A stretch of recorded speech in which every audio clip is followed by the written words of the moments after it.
В организации договора коллективной безопасности все решения принимаются на основе консенсуса.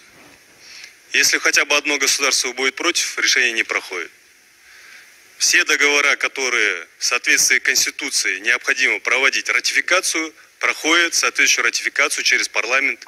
В нашей стране через Джоркинеш. В другой стране может это быть парламент, либо еще кто-то. У нас это прошло через Джоркинеш, Кыргызской республики. Поэтому при принятии решения по отправке вооруженных сил, решение принимает Джоркинеш. В данной ситуации. Правильно? Теперь отсылка на статью 5. Еще раз повторяю. Здесь четко написано. В случае возникновения...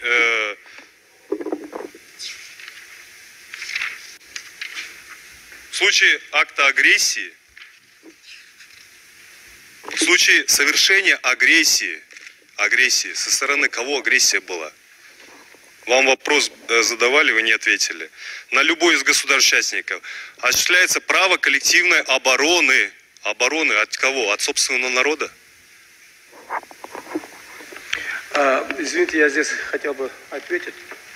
Урматтуу депутаттар, дизенак бул жерде бул баягы пиар кыла турган ар ким өзүнүн шайлоочулардын алдында же башкалардын алдында мындай бир өзүн пиар кыла турган убакыт болбой атат да азыр. Мен ачык эле айтып коеюн. Мына азыр мага маалымат келди. Ак жол менен уже ак тилекти жабышты. Грузы тоже. Адам полностью на 100% жабышты. Эртең барып туруп Айдарбек жооп берсин элге. Эмне үчүн бизге ун келбей калганда? Эртең ундун баасы бир кабын 10 миңге чыгып кеткенде, 1 литр бензин 100 сомго чыгып кеткенде, бул жерде мамлекетте ойлошубуз керек да. Биз эмне көчөдө жүргөн эле бир адамдар эмеспиз да. Бул жерге келип алып силердин алдыңардан суранып, жалынып, жалбарып эле өзүбүз үчүн чечип аткан жокпуз. Силер үчүн чечип атабыз. Мамлекетибиз үчүн чечип атабыз. Коомубуз үчүн чечкенге аракет кылып атабыз. Силер, урматтуу депутаттар, коомдун жаңы шайланып келген депутаттары катары жоопкерчилик алганга тоже алыш керек жоопкерчиликти. Эртең Нуржигит Кадырбеков жооп бербейт да. Ал отурат ошо бир креслосунда. Мен адамдардын канынан корком деп коем. Ошондуктан, урматтуу депутаттар, мен сиздерди дагы бир жолу чакырып кетемин. Бул жерде саясат кыла турган, өзүңдү пиарлай турган, же шайлоого бара турган, даярдана турган убакыт эмес. Мамлекеттик деңгээлде мамлекетибиздин башчысы кабыл алган чечим. Мамлекетибиздин башчысы Садыр Кожоев чечимди кабыл алды. Тигил башка мамлекеттердин башчылары менен чогуу түнкү саат 2-де чечим кабыл алынды.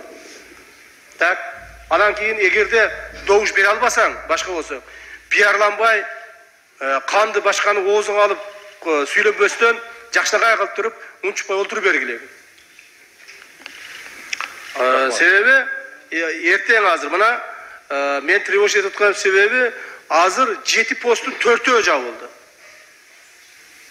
Эртең барып туруп 7 посттун баары жабылгандан кийин унду желкесине ким? Кадырбек ташып келип береби? Ким ташып келип берет? Элибизди ким багат?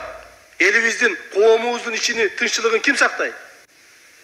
Ошондуктан, урматтуу Нуржигит Кадырбекович, сизди мен иним катары как сыйлаймын, бирок оозуңузга баягы жаман сөздөрдү албастан чечим кабыл алып берүүгө, тезирээк кабыл алып берүүгө, урматтуу депутаттар, суранабыз. Менде дагы жоопкерчилик бар.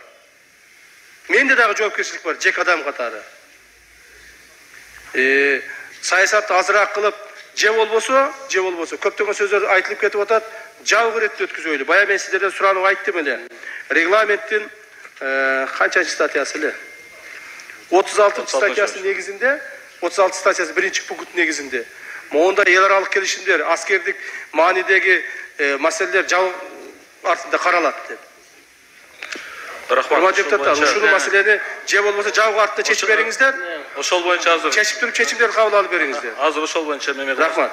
Акыл Үсенбекович. Улан Бердибаевич, мен дагы ошону суранып кетет элем. Азыр кичине эмоциялар дагы чыгып атат, анан фактылар дагы чыгып атат. Бизде да айта турган сөздөрүбүз бар. Суранып кетем, анда жабык заседанияны мындан ары өткөзөлү, анан чечимге келгенде да көрөбүз.